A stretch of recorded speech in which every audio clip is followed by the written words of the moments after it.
ನಿಮ್ಮ ಹೊರಗಿನ ಸಮಸ್ಯೆ ಇದ್ರೂ ಮನ್ಯಾಗ ಹಂಚ್ಕೋಬೇಕು, ಅವನ್ನ ಮನ್ಯಾಗ ಹಂಚ್ಕೋಬೇಕು. ಮತ್ತು ತಾಯಂದ್ರೆ ಇಷ್ಟು ಮಜಾ ಇರ್ತಾರೆ, ಗಂಡು ಮಕ್ಕಳು ಯಾವ್ದಾರ ಆಯ್ಕೆ ಮಾಡಲಿ ಅದ್ರ ಒಟ್ಟ ಒಪ್ಪೋದಲ್ಲಿ ನೀವು, ನನಗೆ ಗೊತ್ತೈತೆವ. ಅವ್ರು ಏನು ಬೇಕಾದ ಆಯ್ಕೆ ಮಾಡಲಿ. ಈಗ ಒಂದು ಟಮಾಟೆ ಹಣ್ಣು ತೊಗೊಂಬರಕ್ಕಂತ ಹೋರಿ ಅಂತ ತಿಳ್ಕೊರಿ ಇಬ್ಬರು. ಆ ಬುಟ್ಟ್ಯಾಗ ಹಾಕ್ಬೇಕಾದ್ರೆ ನೀವೊಂದು ಟಮಾಟೆ ಹಣ್ಣು ಅವ್ರೊಂದು ಟಮಾಟೆ ಹಣ್ಣು ಹಾಕಲಿ, ನಿಮ್ಗೇನು ಗೊತ್ತಾಗ ಸುಮ್ಕಿರಿ. ಆ ಟೊಮೆಟೊ ತೆಗೆದಿಟ್ಟು ಮತ್ತೆ ಅದನ್ನು ಹಾಕಿರ್ತಾರೆ ಇವರು, ಆ ಟೊಮೆಟೊನ ಹಾಕಿರ್ತಾರೆ ಹೊಳ್ಳಿ. ಆದ್ರೆ ಗಂಡ ಹಾಕಿದ್ದನ್ನು ಇವ ಒಪ್ಕೊಂಡಿದ್ದು ಹಾಕಿದ್ರೆ ಮತ್ತೆ ಇವ್ನು ಡಿಮಾಂಡ್ ಕಮ್ಮಿ ಆಕೈತೆ ಅಂತ ತಿಳ್ಕೊಂಡು ಅವ್ರು ಡಿಮಾಂಡ್ ತೋರ್ಸಕ್ಕೆ ಅದ ಟೊಮೆಟೊ ಹೊಳ್ಳಿ ಹಾಕದ. ನಿನಗೇನು ಗೊತ್ತಾಕತಿ ಅಂದ್ರೆ ಒಂದು ಟೊಮೆಟೊನ ಆರ್ಸಕ್ಕೆ ಬರಂಗಿಲ್ಲ ನಿಮ್ಗೆ, ಬರ್ತತಿಲ್ರಿ. ಎಲ್ಲದ್ರಾಗ ನೋಡಿ, ನೀವು ಅರಿಬಿ ಅಂಗಡಿಗೆ ಹೋದ್ರೆ ಅಂದ್ರೆ ಅವ ಗಂಡು ಭಾರಿ ಚಲೋ ಎಲ್ಲ ತಯಾರು ಮಾಡಿ ಭಾರಿ ಐತೆ ನೋಡು ಇಷ್ಟ ಅಂದ್ರೆ ನಿಮ್ಗೇನು ಗೊತ್ತಾಗ ಸುಮ್ಕರಿ. ಹೊಳ್ಳಿ ಅದನ್ನ ಸೆಲೆಕ್ಟ್ ಮಾಡಿರ್ತಾರೆ ಇವರು, ಒಟ್ಟು ಅವ್ನು ಗೊತ್ತಾಗೋದಲ್ಲ ಅಂತ. ಹಿಂಗೆ ಅದು ನಡೆದಿರ್ತೈತೆ ಅದು ಸಂಸಾರದಾಗ. ಆದರೆ ತಾಯಿ ಆಗಿರ್ತಕ್ಕಂಥವ್ಳು ಹೆಂಗಿರ್ತಾಳೆ ಅಂತಂದ್ರೆ, ಪ್ರಸಂಗ ಬಂತು ಅಂದರೆ ಎಂಥ ಜಟಿಲವಾಗಿರ್ತಕ್ಕಂಥ ಸಮಸ್ಯೆ ಇದ್ರೂ ಸಹಿತ ಮನೆ ಒಳಗೆ ಒಂದು ಸ್ವಲ್ಪ ಶಾಂತ ರೀತಿಯಿಂದ ಕೂತ್ಕೊಂಡು ಹಿಂಗಾಗ್ಯದ ಹೆಂಗೆ ಮಾಡ್ಬೇಕಂತ ಸಹೃದಯರಾಗಿ ಕೂತ್ಕೊಂಡು ವಿಚಾರ ಮಾಡಿದ್ರಿ ಅಂತಂದ್ರೆ ಎಲ್ಲದಕ್ಕೂ ಒಂದು ಸೊಲ್ಯೂಷನ್ ಇರ್ತದೆ. ಹೊರಗಿನ ಮಂದಿ ಕೂಟಾಗ ನೀವೇನು ಮಾಡಾಕತ್ತೀರಿ, ಮನೆಯಾಗಿರುವಂಥ ವ್ಯವಸ್ಥೆ ಗೊತ್ತಾಗ್ತಾ ಇಲ್ಲ ಭಾಳ ಮಂದಿಗೆ.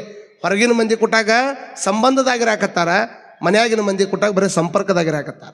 ಮನೆಯಾಗಿನ ಮಂದಿ ಬಂದ ಸಂಪರ್ಕದಾಗಿದ್ರಿ, ಹೊರಗಿನ ಮಂದಿ ಕೂಟಾಗ ಸಂಬಂಧದಾಗಿದ್ರೆ ಏನು ಉಪಯೋಗ ಆಗೋದಿಲ್ಲ.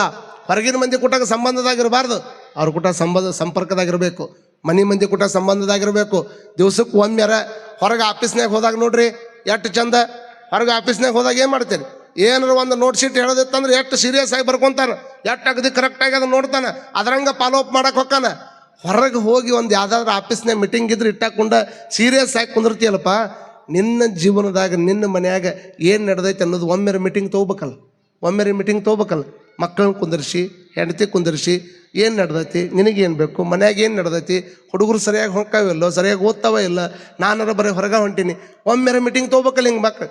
ಹಿಂಗೆ ಯಾವ ಮನೆ ಒಳಗೆ ದಿವಸದ ಎಲ್ಲ ದಿವಸಗಳನ್ನು ದಾಟಿ ಹಾಕಿ ರಾತ್ರಿ ಮನೆ ಒಳಗೆ ಹೋಗ್ಬೇಕಾದ್ರೆ ನೀವು ಸುಖವಾಗಿರ್ಬೇಕಂದ್ರೆ ಒಂದೇ ಸೂತ್ರ ಪಾಲನೆ ಮಾಡಿರಿ.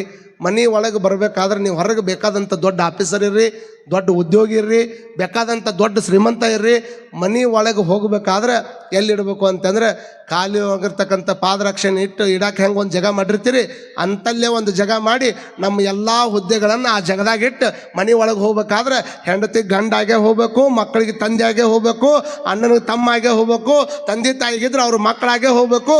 ಅಂದ್ರೆ ಸಂಸಾರ ಭಾಳ ಚಂದ ಹಿಡಿತೈತೆ. ಮತ್ತು ಅಲ್ಲಿ ಹೋಗಿನ ನಾನು ರೊಕ್ಕ ಗಳಿಸೀನಿ 50 ಕೋಟಿ ಐತಿ ನಂದು, ತೊಗೊಂಡು ಏನು ಮಾಡೋದೈತಲ್ಲ 50 ಕೋಟಿನ ಏನೂ ಮಾಡೋಕ್ಕಾಗೋದಿಲ್ಲ. ಹಾಗಾಗಿ ತಲೆಯಾಗಿ ಇಟ್ಕೊಳ್ಬೇಕು. ತಾಯಿ ಹೇಳ್ತಾಳ, ಇಲ್ಲ ತಲೆ ಕೆಡಿಸ್ಕೊಳಕ್ಕೆ ಹೋಗ್ಬೇಡ್ರಿ. ಯಾಕೆ ತಲೆ ಕೆಡಿಸ್ಕೊಂತೀರಿ? ಶರಣು ಅನ್ನುವಂಥ ಶಬ್ದಕ್ಕೆ ಇನ್ನೊಂದು ಶರಣು ಅಂದಾರಂದ್ರೆ ಚಲೋ ಎರಡು ಚಮ್ಮಾವಿಗೆಯನ್ನು ಮಾಡಿಕೊಟ್ಟು ಬಿಡುನು ಅಂತ ಹೇಳಿದಾಗ ಎಷ್ಟು ಆನಂದ ಆಯಿತು. ನಾನು ಭಾಳ ತ್ರಾಸು ಅನುಭವಿಸಾಕತ್ತಿದ್ದೆ. ಒಳ್ಳೆ ಉತ್ತರ ಹೇಳಿದೆ. ಭಾಳ ಚಲೋ ಅಂದ್ರೆ ದಿವಸ ಮಾರೋದಕ್ಕಿಂತನೂ ಹೆಚ್ಚಿನ ಚಲೋ ಚರ್ಮದ ಚಪ್ಪಲಿಗಳನ್ನು ಮಾಡಿಕೊಡುನು.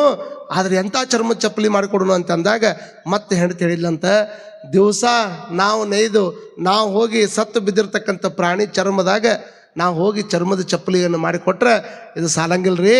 ನಾನೊಂದು ಐಡಿಯಾ ಕೊಡ್ತೀನಿ. ಏನಂತಂದ್ರೆ, ನಿಮ್ಮ ಬಲದೊಡೆ ನನ್ನ ಎಡೆದೊಡೆಯೊಳಗಿರ್ತಕ್ಕಂಥ ಚರ್ಮವನ್ನು ತೆಗೆನು, ಇವ್ರು ಚರ್ಮ ತೆಗೆದುಕೊಂಡು ಬಂದು ನಾವು ಹೋಗಿ ಅಲ್ಲಿ ಕೊಟ್ರೆ ಅದು ಸಮಂಜಸ ಆಗೋದಲ್ಲ.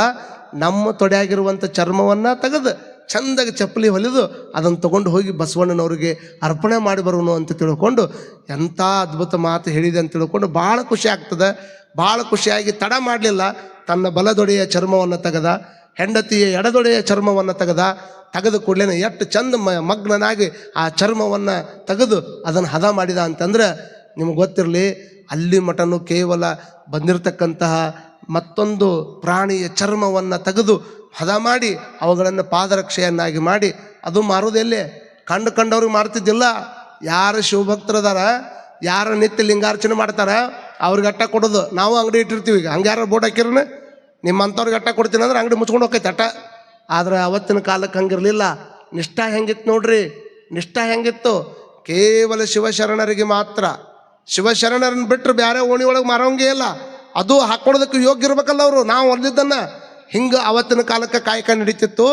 ಹೋಗಿ ಬಡ ಚರ್ಮದ ಚಪ್ಪಲನ್ನು ತಮ್ಮ ತೊಡೆಯಾಗಿರ್ತಕ್ಕಂಥ ಚರ್ಮವನ್ನು ತೆಗೆದು ಚಪ್ಪಲಿಯನ್ನು ಮಾಡಿ ಎಷ್ಟು ಹದ ಮಾಡಿದರು ಅಂತಂದ್ರೆ, ಎಷ್ಟು ಮಗ್ನತೆಯಿಂದ ಹೊಲದ ಅಂತಂದ್ರೆ ಅದನ್ನು ನೋಡಿದರೆ ಯಾರೂ ಧರಿಸಬಾರದು. ಅಷ್ಟು ಅದ್ಭುತವಾಗಿರ್ತಕ್ಕಂಥ ಕಿಮ್ಮತ್ತಿನ ತಮ್ಮ ತೊಡೆಯ ಚರ್ಮವನ್ನು ತೆಗೆದು ಚಪ್ಪಲಿಯನ್ನು ಹೊಲಿದು, ಹಾಗಾದರೆ ಮುಂಜಾನೆ ಯಾವಾಗ ನಾನು ಹೋಗಿದೇನು, ಯಾವಾಗ ಮತ್ತೆ ಇನ್ನೊಮ್ಮೆ ಶರಣು ಶರಣಾರ್ಥಿ ಅಂದೇನು, ಯಾವಾಗ ಬಸವಣ್ಣನವ್ರಿಗೆ ಹೋಗಿ ಈ ಚಪ್ಪಲಿಗಳನ್ನು ತಲೆ ಮೇಲೆ ಇಟ್ಕೊಂಡು ಹೋಗಿ ಅವ್ರ ಪಾದಕ್ಕೆ ಹಾಕಿದ್ಯಾ ಅಂದ್ರೆ ನನ್ನ ಮನಸ್ಸಿನಾಗಿರುವಂಥ ದುಗುಡ ಹೋಗ್ತದ ಅಂತ ತಿಳ್ಕೊಂಡು ಓಡೋಡಿ ಯಾವಾಗ ಟೈಮ್ ಆಗ್ತದೆ, ಯಾವಾಗ ಹೋದೇನು ಅಂತ ವಿಚಾರ ಮಾಡುವಂಥ ಟೈಮ್ದೊಳಗೆ ಬೆಳಗಾಗ್ತದೆ. ರಾತ್ರಿ ಮಲ್ಕೊಂಡಿಲ್ಲ, ಬೆಳ್ಕೊಳ್ಳಾರ್ದಂಥ ಶರಣರು ಹೋಗಿ ಮನೆಯೊಳಗೆ ಪೂಜೆ ಮಾಡ್ಕೊತಾರೆ, ಶಿವಪೂಜೆಯನ್ನು ಮುಗಿಸ್ತಾರೆ. ಮುಂಜಾನೆ 7 ಗಂಟೆ ಆಗ್ತದೆ. 7 ಗಂಟೆ ಆಗಿ ತಾನು ಈಗ ಹೆಂಗೆ ಬೆಳ್ಳಿ ಪಾದಕೆಯನ್ನು ತಲೆ ಮೇಲೆ ಹೊತ್ಕೊಂಡು ತೊಗೊಂಬಂದ್ರಲ್ಲ, ಹಂಗೆ ನಾನು ರೆಡಿ ಮಾಡಿರ್ತಕ್ಕಂಥ ತನ್ನ ಚರ್ಮದ ಚಪ್ಪಲಿಯನ್ನು ತೆಗೆದುಕೊಂಡು ತಲೆ ಮೇಲೆ ಎತ್ತುಕೊಂಡು ಪರಮಾತ್ಮ ಬಸವಣ್ಣನವ್ರಿಗೆ ಇದನ್ನು ಸಲ್ಲಿಸಬೇಕು, ಅವ್ರು ಅಂದಿರುವಂಥ ಭಾರವನ್ನು ಕಡಿಮೆ ಮಾಡ್ಕೋಬೇಕಂತ ತಿಳ್ಕೊಂಡು ತಗೊಂಡು ಬರಬೇಕಾದ್ರೆ ಆ ಕಡೆ ಈ ಕಡೆ ನೋಡ್ತಾನೆ, ಯಾರದಾರ ಅಂತ ಗೊತ್ತಿಲ್ಲ. ಒಟ್ಟು ಬಸವಣ್ಣನವ್ರು ಯಾವಾಗ ಬರ್ತಾರೆ, ಎಷ್ಟೊತ್ತಿಗೆ ಬರ್ತಾರೆ, ಅವತ್ತಿಗಾಗಲೇ ಬಸವಣ್ಣನವರು ತಮ್ಮ ಕಾರ್ಯಕಲಾಪದ ಕೆಲಸವನ್ನು ಮಾಡೋದಕ್ಕಾಗಿ ಬೇಗನೆ ಅರಮನೆ ಕಡೆ ಹೋಗಿಬಿಟ್ಟಿದ್ರು. ಅರಮನೆ ಮುಂದೆ ಹೋಗಿ ನೋಡ್ತಾರೆ, ಇವರು ಬರೋದ್ರೊಳಗೆ ಸಾವಿರಾರು ಜನ ಬಂದು ನಿಂತುಬಿಟ್ಟಾರೆ. ಸಾವಿರಾರು ಮಂದಿ ಮುಂದೆ ಹೋಗಿ ಇಷ್ಟೆಲ್ಲ ಮಂದಿ ಮುಂದೆ ದಾಟಿ ಹೋಗಿ ನಾ ಹೆಂಗೆ ಕೊಡಬೇಕು, ಇಷ್ಟೊತ್ತಿನ ಮಟ್ಟ ಆದರೂ ಸಹಿತ ಬಂದಿರಂಗಿಲ್ಲ ಅಂತ ತಿಳ್ಕೊಂಡಿದ್ದೆ ನಾನು. ಆದರೆ ಎಲ್ಲರೂ ಜಲ್ದಿ ಬಂದುಬಿಟ್ಟಾರ, ನಂದೇ ಬರೋದು ಲೇಟ್ ಆಯ್ತಲ್ಲ, ಎಂಥ ಅಪರಾಧ ಆಗಿ ಹೋಗ್ಬಿಡುತ್ತೆ ನಂದು. ಹಾಗಾದರೆ ಬಸವಣ್ಣನವ್ರು ಹೊರಗೆ ಬರೋ ಮಟ್ಟ ನಿಂತ್ಕೊಂಡು ನಾ ಇದನ್ನು ಅರ್ಪಣೆ ಮಾಡಿ ಹೋಗ್ಬೇಕಂತ ತಿಳ್ಕೊಂಡು ಹರಳಯ್ಯನವ್ರು ಅಲ್ಲೇ ನಿಂದಿರ್ತಾರೆ. ಹರಳಯ್ಯನವ್ರು ಅಲ್ಲೇ ನಿಂತಾಗ ಕಣ್ಣರಿಯದಿದ್ದರು ಕರುಳರಿಯದೆ, ಕಣ್ಣರಿಲಿಕ್ಕಿಲ್ಲ ಆದರೆ ಕರುಳರ ಒಳಗಿರ್ತಕ್ಕಂಥದ್ದು ಅರಿತದೆ. ಸಾವಿರಾರು ಮಂದಿ ಅಲ್ಲಿ ನಿಂತಾರೆ, ಕರೆ ಸಾವಿರಾರು ಮಂದಿ ನಿಂತರೂ ಸಹಿತ ಕಣ್ಣಲ್ಲಿ ಹೋದ್ವು ಅಂತಂದ್ರೆ ಅಪ್ಪ ಬಸವಣ್ಣನವರು ಸಮಗಾರ ಹರಳಯ್ಯನವ್ರ ಮನೆ ಅವ್ರ ತಲೆ ಮೇಲೆ ಹೋಗ್ತದೆ. ಹರಳಯ್ಯನವರು ಬಂದಾರಲ್ಲ ಅಂತ ತಿಳ್ಕೊಂಡು ಎಲ್ಲರನ್ನು ಧಿಕ್ಕಾರ ಮಾಡಿ ಹರಳಯ್ಯನವ್ರ ಹತ್ರ ಬರ್ತಾರೆ. ಹರಳಯ್ಯನವ್ರ ಹತ್ರ ಬಂದು ನೋಡ್ತಾರೆ. ಹರಳಯ್ಯನವ್ರು ಭಕ್ತಿ ಭಾವದಿಂದ ನೋಡಿಕೊಂಡು ಪ್ರಸನ್ನ ಚಿತ್ತರಾಗಿ ಮಾತು ಹೊರಗೆ ಬರ್ತಾ ಇಲ್ಲ. ತಲೆ ಮೇಲಿರ ಆ ಚಮ್ಮಾವಿಗಳನ್ನು ಇಟ್ಕೊಂಡಾರ. ಹತ್ಕೊಂಡು ನಿಂತಿರುವಂಥದ್ದನ್ನು ನೋಡಿ ಹತ್ತಿರ ಬರ್ತಾರೆ ಬಸವಣ್ಣನವರು. ಹತ್ತಿರ ಬಂದ ಕೂಡಲೇನ ಮತ್ತೆಲ್ಲಾದರೂ ನನಗೊಂದು ಹೊರೆಯನ್ನು ಹೊರಿಸಿಗಿರ್ಸ್ಯಾರ ಅಂತ ತಿಳ್ಕೊಂಡು ನೋಡ್ರಿ, ಸಮಗಾರ ಹರಳಯ್ಯನವರು ಬಂದಾರ, ಹರಳಯ್ಯನವ್ರಿಗೆ ಶರಣು ಶರಣಾರ್ಥಿಗಳು ಅಂತಂದಾಗ ನಿನ್ನ ಅಂದಿರುವಂಥದ್ದು ಭಾರ ಇಳಿಸೋಕೆ ಇಷ್ಟಕೊಂಡಾಗೈತೆ, ಮತ್ತು ಶರಣು ಶರಣಾರ್ಥಿ ಅಂತಾರಲ್ಲಪ್ಪ, ಎಷ್ಟರ ನನ್ನ ಪ್ರಪಾತಕ್ಕೆ ಒಯ್ಬೇಕಂತಿರ್ತಾರೆ ಅಂತ ತಿಳ್ಕೊಂಡು ಅಲ್ಲೇ ಇರತಕ್ಕಂಥ ತನ್ನ ಹೆಂಡತಿ ನೀಲಾಂಬಿಕೆಯನ್ನು ಕರೀತಾರೆ. ನೀಲಾಂಬಿಕೆಯನ್ನು ಕರೆದು ನೋಡ್ರಿ, ಶಿವಭಕ್ತರಾಗಿರ್ತಕ್ಕಂಥ ಹರಳಯ್ಯನವರು ಬಂದಾರ ಅಂದಾಗ ಅವರು ಶರಣು ಶರಣಾರ್ಥಿ ಅಂದಾಗ ನಿಮ್ಮೊಂದು ಶರಣ ನಾನು ತಡ್ಕೊಳಕ್ಕಾಗಿಲ್ಲ, ಮತ್ತು ಅವರು ಒಂದು ಶರಣ ಹೇಳ್ತಾರೆ, ನನ್ನ ಜೀವನ ಇದ್ರಾಗ ಏನು ನಡೆಯಕತ್ತದ ಅಂತ ತಿಳ್ಕೊಂಡು ಭಾಳ ಮನಸ್ಸಿಗಾಗಿ ನಡ್ಕೋತ ಹಿಂಗೆ ನಿಂತಿರ್ತಾನೆ. ಹೇಳ್ಬೇಕಂತಂದ್ರೆ ಬಾಯಿ ಬರ್ತಾ ಇಲ್ಲ, ಆನಂದ ಆಗ್ಯದ. ಆನಂದದೊಳಗೆ ಮತ್ತೆ ಇದೊಂದು ಶರಣ ಅನ್ನುವಂಥದ್ದು ಭಾರ ಹತ್ಕೊಂಡಾನ. ಆವಾಗ ಹರಳಯ್ಯನವ್ರ ಮುಖ ನೋಡಿ ಬಸವಣ್ಣನವ್ರು ಅಂತಾರ, ಯಾಕೆ ಹರಳಯ್ಯನವ್ರೇ ಏನೇ ತೆಗೆದುಕೊಂಡು ಬಂದಿರಿ, ಏನಾದರೂ ಬೇಕಾಗಿತ್ತೇನು, ಏನಾದರೂ ಕೊಡಬೇಕಾಗಿತ್ತೇನು? ಅಪ್ಪ ಅವರ ನೀವೇನು ಕೊಡೋದು ಬೇಡ, ನೀವೇನು ನೋಡೋದು ಬೇಡ, ನಾನೇನು ತೊಗೊಂಡು ಬಂದೇನಲ್ಲ ಈ ಚಪ್ಪಲಿಗಳನ್ನು, ಇವನ್ನ ಧರಿಸ್ಕೊಂಡು ಬಿಟ್ಟರೆ ಸಾಕು, ನನ್ನ ಪಾಪ ಎಲ್ಲ ಪರಿಹಾರ ಆಗೋಗಿಬಿಡ್ತದೆ. ಆ ಪಾಪ ಯಾವುದು ಪಾಪ, ಏನು ಪಾಪ ಮಾಡೀನಿ, ಯಾವುದಕ್ಕೆ ಪಾಪ ಅನ್ನಕತ್ತೀರಿ? ಅವಾಗ ಅಪ್ಪ ಬಸವಣ್ಣನವರು ಹಿಂಗೆ ಪಾಪ ಯಾವುದಪ್ಪ, ಎದ್ರ ಸಂಬಂಧ ಪಾಪ ಅನ್ನಕತ್ತೀನಿ, ನೀವು ಹೇಳಿದ್ದು ನನಗೇನು ತಿಳಿತಾ ಇಲ್ಲ ಅಂದಾಗ ಅವಾಗ ಸಮಗಾರ ಹರಳಯ್ಯನವ್ರು ಹೇಳ್ತಾರೆ, ನನ್ನಂಥ ಕೀಳು ಕುಲದೊಳಗೆ ಅವ್ರು ಅನ್ಕೋತಾರೆ ಹಂಗೆ. ಬಸವಣ್ಣವರು ಯಾರನ್ನು ಹಂಗೆ ತಿಳ್ಕೊಂಡಿರಲಿಲ್ಲ. ಇಲ್ಲಿ ಹುಟ್ಟಿರ್ತಕ್ಕಂತಹ ಪ್ರತಿಯೊಬ್ಬ ವ್ಯಕ್ತಿನೂ ಸಹಿತ ಪರಮಾತ್ಮನ ಸೇವಕರಾಗೇ ಬಂದಿವೆ ಅನ್ನುವಂಥ ರೀತಿ ಒಳಗಿರ್ತಕ್ಕಂಥ ಅಪ್ಪ ಬಸವಣ್ಣನವರು ಅವ್ರನ್ನ ತಲೆ ಮೇಲೆ ಕೈ ಇಟ್ಟು, ದುಬ್ಬದ ಮೇಲೆ ಕೈ ಇಟ್ಟು ಹತ್ತಿರಕ್ಕೆ ತಗೊಂಡು ಮಾತಾಡಿಸ್ತಾರೆ. ಯಾಕ್ರಿ, ಯಾಕೆ ಹಿಂಗೆ ಮಾತಾಡಕತ್ತೀರಿ, ಏನಾಗ್ಯದ, ಯಾಕೆ ಕೀಳಂತ ತಿಳ್ಕೊಳಕತ್ತೀರಿ, ಏನಾಗ್ಯದ ಅಂಥದ್ದು, ಏನಂತ ಆಗ್ಯದ ಅಂತ ತಿಳ್ಕೊಂಡು ಹೇಳಿದಾಗ, ನಾನೊಬ್ಬ ಹೊಲೆಯ, ನನ್ನ ಹಿಂಗೆ ಬರಬೇಕಾದಂಥ ಟೈಮ್ದೊಳಗೆ ನೀವು ಶರಣಾರ್ಥಿ ಅಂತಂದ್ರಿ, ಶರಣಾರ್ಥಿ ನಾನು ಶರಣಾರ್ಥಿ ಅಂದಿದ್ದಕ್ಕೆ ನೀವು ಶರಣಾರ್ಥಿ ಅಂದುಬಿಟ್ರಿ. ನಾನು ಅಂದಿದ್ದು ಒಂದು ಶರಣು, ನೀವು ಅಂದಿದ್ದು ಒಂದು ಶರಣ ಹೆಚ್ಚಾಗಿಬಿಡ್ತು. ಈ ಭಾರವನ್ನು ನಾವು ಹೇಗೆ ತೊಳ್ಕೊಬೇಕು ಅನ್ನುವಂಥದ್ದು ನನಗೆ ಗೊತ್ತಾಗಲಿಲ್ಲ. ನಾನೊಬ್ಬ ಕೀಳು ಜಾತಿ ಹೊಲಿಯ, ನನ್ನಂತ ಅವ್ನಿಗೆ ಹಿಂಗೆ ಅಂದ್ಬಿಟ್ರಲ್ಲ, ನನಗೆ ತಡ್ಕೊಳಕ್ಕಾಗೋದಿಲ್ಲ ಅಂದಾಗ ಅವಾಗ ಬಸವಣ್ಣವ್ರಂತಾರ, ಯಾರಿಗೆ ಹೊಲಿಯ ಅಂತೀರಪ್ಪ, ಯಾರಿಗೆ ಹೊಲೆ ಅಂತಾರೆ? ಹೊಲಸು ತಿಂಬುವನೇ ಹೊಲಿಯ, ಯಾರಿಗೆ ಹೊಲಿಯ ಅನ್ಬೇಕು? ಅಪ್ಪ ಬಸವಣ್ಣವ್ರು ಹೇಳ್ತಾರೆ, ಯಾಕೆ ಕೀಳು ಕುಲದಾಗ ಹುಟ್ಟಿರಿ ಅಂತ ತಿಳ್ಕೊತೀರಿ? ನಾವೆಲ್ಲ ಶ್ರೇಷ್ಠ ಕುಲದಾಗ ಹುಟ್ಟಿದವರು, ಯಾರು ಕೀಳಲ್ಲ. ಇಲ್ಲಿ ಯಾರೇನು ಅಪ್ಲಿಕೇಶನ್ ಹಾಕೊಂಡು ಹುಟ್ಟ್ಯಾರೇನು ಹಿಂಗೆ ಹುಟ್ಟಬೇಕು, ಇಂಥವ್ರ ಹತ್ರ ಇದೆ ಹುಟ್ಟಬೇಕಂತ ತಿಳ್ಕೊಂಡು ಪರಮಾತ್ಮ ಎಲ್ಲರಿಗೊಂದು ಅವಕಾಶ ಕೊಟ್ಟಾನ, ಮನುಷ್ಯರಾಗಿ ಭೂಮಿ ಮೇಲೆ ಹುಡ್ಸ್ಯಾನ. ನಾವು ಇಲ್ಲಿ ಹಾಕ್ಕೊಂಡು ಬೇಲಿದು ಅವ್ರ ಜಾತಿಯವರು ಇವ್ರ ಜಾತಿಯವರು ಅಂತ ನಾವು ಬೇಲಿ ಹಾಕ್ಕೊಂಡು ಬಡದಾಡಕತ್ತೀವಿ. ಹೊರತಾಗಿ ಹರಿಯುವ ನೀರು ಒಂದಾದ, ಬೀಸುವ ಗಾಳಿ ಒಂದಾದ, ಪ್ರಕೃತಿ ಒಳಗೆ ಏನು ಮನುಷ್ಯಾಗ ಸಿಗಬೇಕಾಗದ, ಇದು ದೊಡ್ಡವ್ರ ಮನೆ ಬೆಳಕ, ಇದು ಸಣ್ಣವ್ರ ಮನೆ ಬೆಳಕ, ಇದು ಅವ್ರ ಮನೆ ದೀಪ, ಇದು ಇವ್ರ ಮನೆ ದೀಪ, ಇದು ಯಾವ ತಾರತಮ್ಯನೂ ಭಗವಂತನ ಹತ್ರ ಇಲ್ಲ. ಹಾಗಾಗಿ ಹೊಲಸು ತಿಂಬುವನೇ ಹೊಲಿಯ, ಹೊಲಸು ತಿಂಬುವನೇ ಹೊಲಿಯ. ಅವ್ರು ಹೇಳ್ತಾರೆ, ನೀವು ಯಾವುದೋ ಇನ್ನು ತಲೆಯಾಗಿಟ್ಕೊಳಕ್ಕೆ ಹೋಗ್ಬೇಡ್ರಿ, ಯಾಕೆ ಸಕಲ ಜೀವಾತ್ಮರಿಗೆ ಲೇಸನೆ ಬಯಸುವ ನಮ್ಮ ಕೂಡಲ ಸಂಗನ ಶರಣರೇ ಕುಲಜರು, ನೀವು ಭಾಳ ದೊಡ್ಡವ್ರಿಪ್ಪ, ನೀವು ಹಾಗೆಲ್ಲ ಮಾತಾಡಕ್ಕೆ ಹೋಗ್ಬೇಡ್ರಿ ಅಂತ ತಿಳ್ಕೊಂಡು ಸಮಗಾರ ಹರಡಯ್ಯನವ್ರಿಗೆ ಹೇಳಿದ್ರೆ ಭಾಳ ಮನಸ್ಸಿಗೆ ನೋವು ಆಗ್ತದೆ. ಅಪ್ಪವ್ರ ನೀವೇನೇ ಹೇಳ್ರಿ ನಾವು ಒಪ್ಕೋತೀನಿ, ಆದರೆ ನಾನು ತಂದ ಪಾದರಕ್ಷೆಗಳನ್ನು ನೀವು ಹಾಕ್ಕೊಳ್ಬೇಕು ಅಂತ ತಿಳ್ಕೊಂಡು ಪಾದರಕ್ಷೆಯನ್ನು ಮಡಿಯಿಂದ ತಾಟಿನೊಳಗಿಟ್ಕೊಂಡು ಬಿಳಿ ಬಟ್ಟೆಯನ್ನು ಹಾಕಿ ತಂದಿದ್ನಲ್ಲ, ಆಯ್ತು ತೊಗೊಂಡು ಬರ್ರಿ ಪಾದರಕ್ಷೆ ನೋಡೋಣ ಅಂತ ತಿಳ್ಕೊಂಡು ಅಪ್ಪ ಬಸವಣ್ಣನವರು ಸಾಮಾನ್ಯ ಪಾದರಕ್ಷೆ ಯಾವುದು ಚರ್ಮದ ತಂದಿರ್ಬೇಕಂತ ತಿಳ್ಕೊಂಡಿದ್ರು. ಆದರೆ ಆ ಪಾದರಕ್ಷೆಯನ್ನು ತೆಳಗಿಟ್ಟು ಅರಬಿಯನ್ನು ಬಿಚ್ಚಿ ಆ ಪಾದರಕ್ಷೆಯನ್ನು ನೋಡಿದ ಕೂಡಲೇ ಅಪ್ಪ ಬಸವಣ್ಣನವ್ರಿಗೆ ಶಾಕ್ ಆಗಿ ಹೋಗ್ಬಿಡ್ತಂತೆ.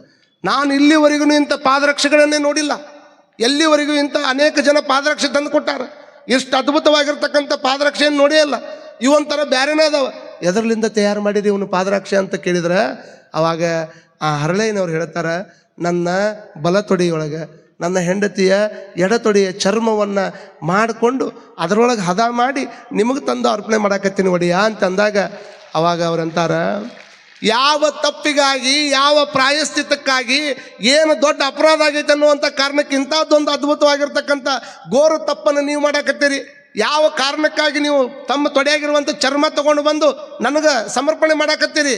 ಅದೇ ಹೇಳಿದ್ನಲ್ಲಯ್ಯ, ನೀನೊಂದು ಶರಣ ಅಂದಿದ್ದಕ್ಕೆ ನನಗಿಷ್ಟ ಕೊಂಡಾಗ್ಯದ, ನನ್ನ ಹೆಂಡತಿ ಹೇಳಿದ್ದಕ್ಕಾಗಿ ನಾನು ಈ ಕೆಲಸ ಮಾಡ್ಕೊಂಡು ಬಂದೀನಿ, ದಯಮಾಡಿ ಸ್ವೀಕರಿಸಬೇಕು. ನೀವು ಇದನ್ನು ಬೇಡ ಅಂದ್ಬಿಟ್ರೆ ನನಗೆ ಇದಕ್ಕಿಂತನೂ ಭಾಳ ಕಷ್ಟ ಆಗಿಬಿಡ್ತದೆ.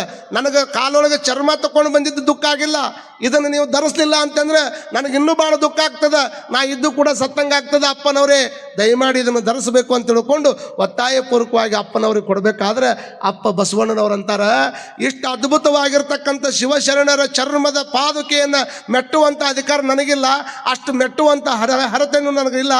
ಇದನ್ನೇನಾದರೂ ಮೆಟ್ಟುವಂಥದ್ದಿದ್ರೆ ಇದು ಸಾಕ್ಷಾತ್ ಕೂಡಲ ಸಂಗಮಗೆ ಒಪ್ಪಿತಾಗಬೇಕೇ ಹೊರತಾಗಿ ನನ್ನಂಥ ಮಾನವನಿಗೆ ಇವು ಯಾವ ಒಪ್ಪಿತಾಗುವುದಲ್ಲ. ನಿಮ್ಮ ಶರಣರು ಹರಳಯ್ಯನವರ ಸಮಗಾರ ಹರಳಯ್ಯನವರ ಮಾಡಿಕೊಂಡಿರುವಂಥ ಚಮ್ಮಾವಿಗೆ ಇದು ಪೃಥ್ವಿಗೆ ಸಮಬಾರದಯ್ಯ. ಪೃಥ್ವಿ ಒಳಗೆ ಒಂದು ಕಡೆ ಭೂಮಿ ಇಟ್ಟು ಇನ್ನೊಂದು ಕಡೆ ನಿಮ್ಮ ಪಾದರಕ್ಷೆಯನ್ನಿಟ್ಟರೆ ನಿಮ್ಮ ಪಾದರಕ್ಷೆ ತೂಕನೇ ಹೆಚ್ಚಾಕೈತೆ ಹೊರತಾಗಿ ಭೂಮಿನೇ ತೆಳಗೋಕೈತಪ್ಪ. ಅಂಥ ಪಾದರಕ್ಷೆ ಇವು ನಾ ಮೆಟ್ಟಂಗಿಲ್ಲ, ಸಾಕ್ಷಾತ್ ಕೂಡಲ ಸಂಗಮ ದೇವ ಮೆಟ್ಟಬೇಕಂತ ತಿಳ್ಕೊಂಡು ಕೈಯಾಗಿರ್ತಕ್ಕಂಥ ಪಾದರಕ್ಷೆಯನ್ನು ತಲೆ ಮೇಲೆ ಹೊತ್ಕೊಂಡು ಕುಣಿದಾಡಕತ್ಬಿಟ್ರಂತ ಅಪ್ಪ ಬಸವಣ್ಣನವರು. ನೋಡ್ರಿ, ಹಾಕ್ಕೋಬೇಕು, ಕಾಲಿಗೆ ಹಾಕಬೇಕು, ಪಾದಕ್ಕೆ ಹಾಕಬೇಕು ಅಂತ ತಂದಿರತಕ್ಕಂಥ ಪಾದರಕ್ಷೆ ಯಾವಾಗ ಅವರು ತಲೆ ಮೇಲೆ ಹೊತ್ಕೊಂಡು ಅಡ್ಡಾಡಕತ್ರು, ತಲೆ ಮೇಲೆ ಇಟ್ಕೊಂಡು ಬೆಳೆದಾಡಕತ್ರು, ಮತ್ತೊಟ್ಟು ದುಃಖ ಆಗ್ತದೆ. ಎಷ್ಟೆಲ್ಲ ಹೇಳಿದ ಮೇಲೆ ಆ ಪರಮಾತ್ಮ ಕೂಡಲ ಸಂಗಮನೇ ನಿಮ್ಮನೆ ಬಂದು ಇದನ್ನು ಮೆಟ್ಟುನ ಮಠ ಇವ್ನು ನಿಮ್ಮನೆ ಒಳಗೆ ಇಟ್ಕೊಳ್ರಿ ಅಂತ ತಿಳ್ಕೊಂಡು ಆ ಪಾದರಕ್ಷೆಯನ್ನು ಕೊಟ್ಟು ಅವ್ರಿಗೆ ಸಮಾಧಾನ ಮಾಡಿ ಕಳಿಸ್ತಾರೆ. ಏನು ಹೇಳಿದ್ರು ಸಮಾಧಾನ ಆಗ್ತಾ ಇಲ್ಲ ಮನಸ್ಸು, ಏನಪ್ಪ ಇದು ಮತ್ತೂ ಹಿಂಗ ಆಯ್ತಲ್ಲ ಅಂತ. ಆದ್ರೆ ಅಪ್ಪ ಬಸವಣ್ಣನವರು ಸಂಗಮನಾಥನೇ ನಿನ್ನ ಮನೆಗೆ ಬಂದು ಇದನ್ನು ಧರಿಸ್ತಾನಂದ್ರೆ ಆಯ್ತು ಒಯ್ಯಬೇಕು ಅಂತ ತಿಳ್ಕೊಂಡು ಮನೆಗೆ ಭಾರವಾದ ಮನಸ್ಸಿನಿಂದ ಹಿಂಗೆ ಹಿಡ್ಕೊಂಡು ಹೊಂಟಿರ್ತಾರೆ. ಹೋಗುವಂಥ ಟೈಮ್ದಾಗ ಒಬ್ಬ ವ್ಯಕ್ತಿಗಳು ಬರ್ತಾರೆ, ಅವ್ರು ಏನಂತ ಕೇಳ್ತಾರೆ, ಇವು ಹಿಂಗೆ ಅಂತ ಹೇಳ್ತಾರೆ. ಅವ್ರು ಮೆಟ್ಟಲಿಲ್ಲ ಅಂದ್ರೆ ಏನಾಯ್ತು, ನಾ ಮೆಟ್ತೀನಿ ಅಂತ ತಿಳ್ಕೊಂಡು ಅವ್ರು ಮೆಟ್ಕೊಳಕ್ಕೆ ಹೋಗ್ತಾರೆ. ಅವ್ರು ಮೆಟ್ಟಿದ ಮೇಲೆ ಅವ್ರಿಗೆ ಏನಾಕೈತಿ, ಮೆಟ್ಟದವ್ರು ಯಾರು, ಮೆಟ್ಟಿದ ಮೇಲೆ ಅವ್ರ ಪರಿಸ್ಥಿತಿ ಏನಾಯ್ತು,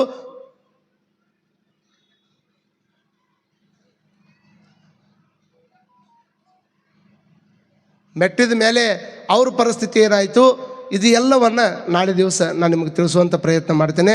ಅಪ್ಪನವರು ಮೆಟ್ಟಲಾರ್ದಂಥ ಪಾದರಕ್ಷೆಯನ್ನು ನಾನು ಮೆಟ್ತೀನಿ ಅಂತ ತಿಳ್ಕೊಂಡು ಮೆಟ್ಟಿದ್ದಕ್ಕಾಗಿ ಅವ್ರಿಗೆ ಏನೇನೆಲ್ಲ ಆಗಿಬಿಡ್ತದೆ. ಆಗಿಂದ ಅದನ್ನು ಆರಾಮ್ ಮಾಡ್ಕೋಬೇಕಾದ್ರೆ ಏನು ಮಾಡಿದರು, ಆರಾಮ್ ಮಾಡ್ಕೊಂಡ ಮೇಲೆ ಅವ್ರವ್ರದ್ದು ಏನಾಯಿತು, ಕಲ್ಯಾಣ ಕ್ರಾಂತಿ ಯಾಕಾಯ್ತು ಅನ್ನುವಂಥದ್ದನ್ನು ನಾಳೆ ದಿವಸ ನಾವು ನೀವೆಲ್ಲ ವಿಚಾರ ಮಾಡೋಣ ಅನ್ನುವಂಥದ್ದನ್ನು